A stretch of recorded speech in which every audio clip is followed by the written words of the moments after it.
Hey, what's going on, guys? It's Ace, and today I wanted to do a little bit of a different video and go ahead and talk about XDefiant. Now, if you don't know what XDefiant is, it's being developed by Ubisoft San Francisco, and it's essentially their answer to Activision's Call of Duty. Now, if you're a veteran COD fan like me, we've been down bad for the past year. Hell, even the past 2 years, we've been pretty down bad. I mean, taking a look at Vanguard, that was pretty much a wet fart. Despite having admittedly pretty great core gameplay for the most part, Vanguard's content delivery, as well as progression, was extremely poor, which in the age of live service, these games have to excel at both in order to be successful. And then moving on to the most recent release with Call of Duty Modern Warfare 2. No, not that one from 2009. Not the one that's most universally loved by people within and outside the community. Nah, I'm talking about that modern day imitation slop, which you're seeing in the background gameplay right now. Yeah, that one. And this one ended up being a major disappointment, not only from the fact that it was called Modern Warfare 2, while containing no iconic Modern Warfare 2 maps and guns, because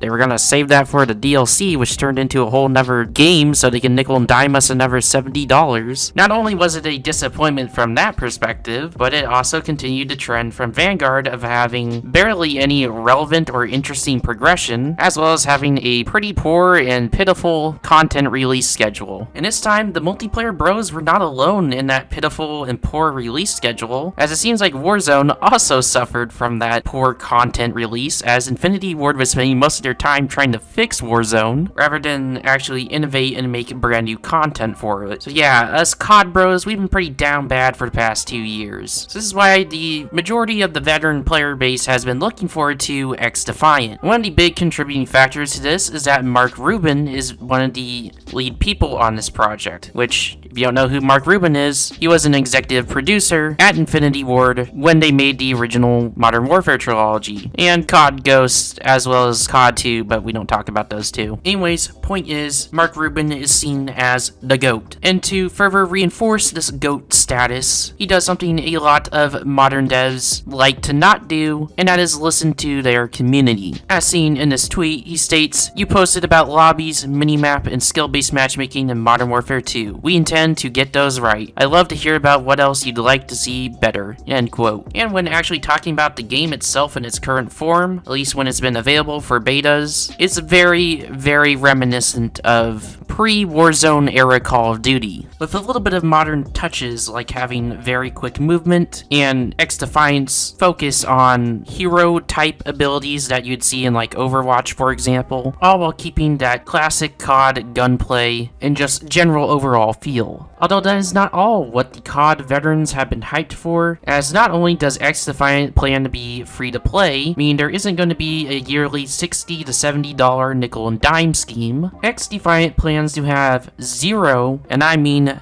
zero with a capital Z, skill-based matchmaking in casual game modes. There will still be skill-based matchmaking, obviously, in ranked play, but outside of that, it'll be purely connection-based matchmaking, which is something that COD veterans have been yearning for, as since the Warzone era has started with Modern Warfare 2019, there has been very aggressive skill-based matchmaking in COD. So yeah, overall, it looks like XDefiant is going to be an absolute banger for veteran COD fans, as we're getting a team that listens. It's going to be free to play, meaning it's very accessible. It's also bringing back that classic Call of Duty feel. And lastly, there's going to be none of that icky skill-based matchmaking. So yeah, XDefiant looks like it's on the up and up, except things are not looking good for XDefiant. See, originally XDefiant was supposed to release at some point during the summer. Right, they didn't say exactly when, but they just said it's supposed to release during the summer. Well, summer is now over, and XDefiant is still not released. Which obviously is very bad, because during the summertime, people were obviously very pissed off at COD, because that's how the COD cycle works. And with it now being October, the next newest COD release is just around the corner.